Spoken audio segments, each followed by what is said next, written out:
Alright, welcome. We're going to learn how to play the French horn. And I'm here with my mom. She's never played a brass instrument in her life, right?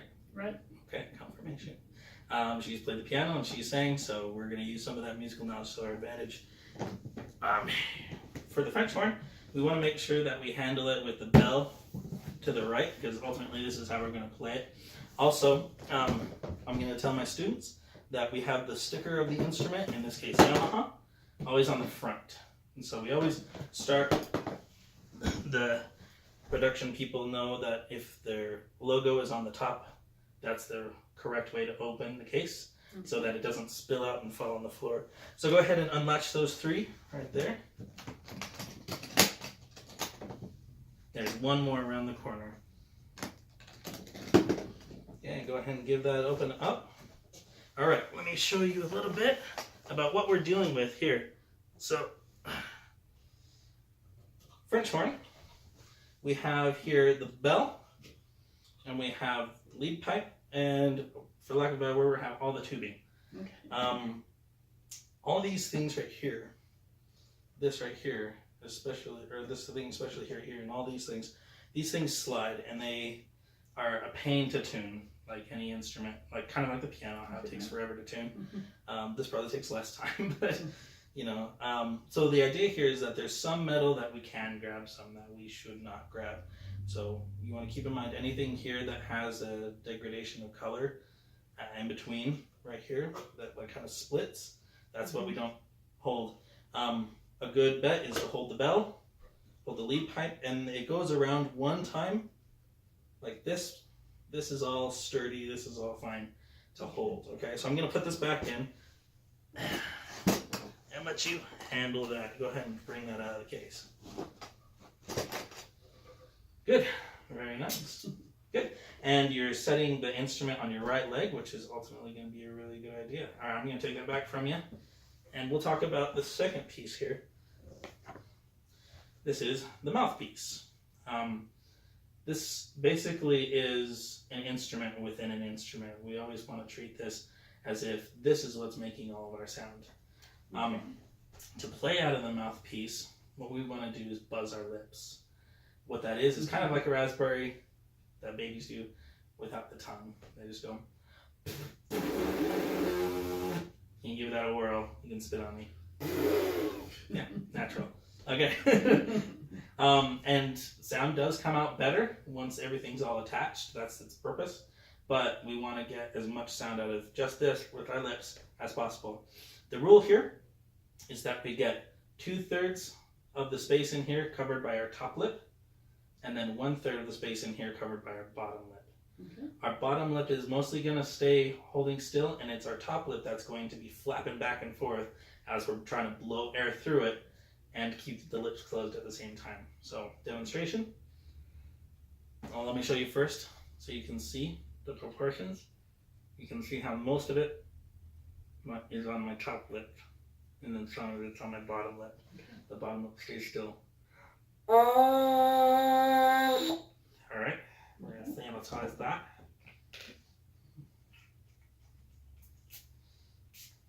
And then it'll be your turn. And it'll be minty fresh. Here you go.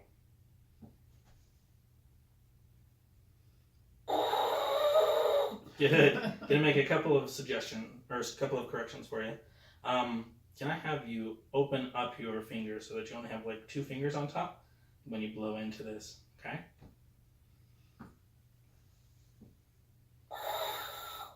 Good, give me a... Good, okay, we're getting there. Do it with just your lips. Let's hold out the mouthpiece for a second. Good, have that feeling again, put it in. Good. Alright. Sanitize. Good. Have 2 of those. Kind of smells like, you can definitely smell the alcohol in it, but then it like is minty at the same time. Experiment. Yeah, it's very weird. Okay, let's start like this. Let's start with our mouthpiece in the middle of the pink fleshy area on our lip, and then we'll bring it up with our lips together right here. So one thing important to know is that this eventually gets tense. It's kind of like zipping up a zipper Okay. on your sides. But this has got to be super flexible. Okay? The buzz is made by pushing air through our lips even though they start closed. Okay. So the steps are middle, up,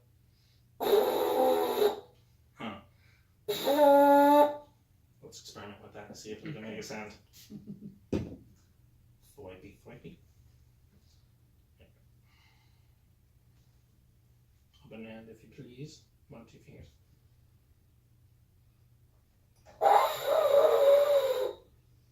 Okay, Good. let's do a couple more tries, see if we can get more sound.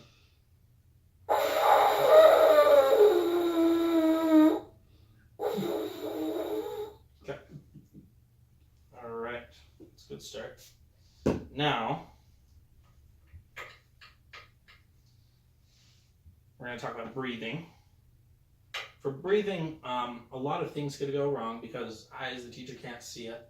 But some things that I'm going to teach you to do is make sure you have an open throat, make sure that you're well supported in your diaphragm. That's why we're using hard chairs instead of, slinking back in the sofa. So let's do a couple of exercises. We're going to breathe for 2 counts and then out for 4 counts. Okay, so start with an inhale. Good. Can we breathe out for 4 or 8 counts now? Ready, 2.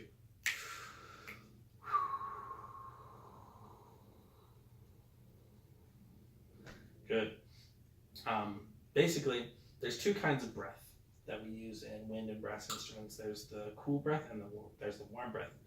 And if you put your hand in front of your face, imagine like this is winter time, like which it is.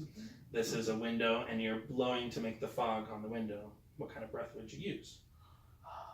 That's how open your throat needs to be. Everything here is open. It's only your lips that are closed. Okay? Cool breath.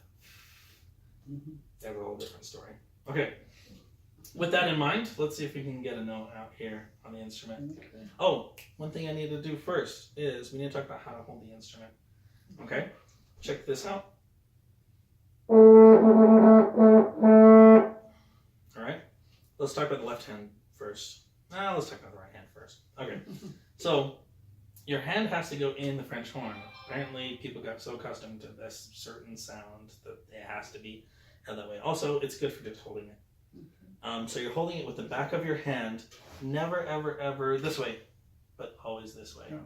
Okay? Your knuckles are kind of, this knuckle is right here where it starts to taper off a lot. Okay? Right in there. And then your hand basically looks like you're swimming or like you're picking up something, scooping, like that. So that's the right hand. And notice how I'm keeping it off of my body.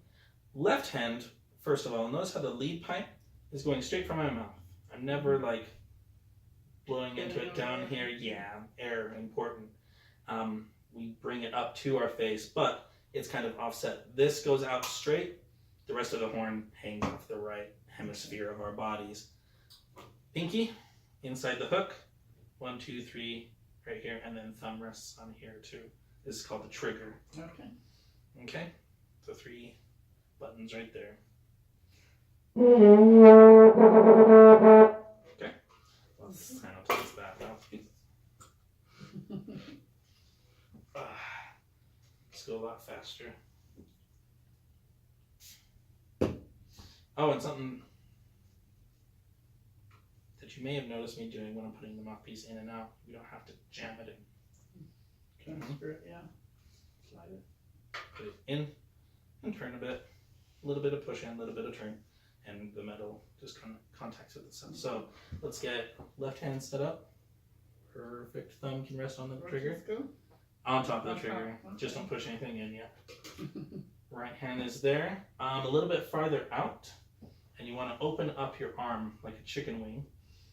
Let the sound escape out of here. That's good. That's more space right there. All right, and then you angle that so the lead pipe is just immediately out. Let's give that a good blow and see what we got. Yeah! Rocking it. All right. So yeah, that's a good one. Give a little bit less pressure from down here. Just do a nice open, warm breath. All right, let's get somewhere in between. Remember your buzzing.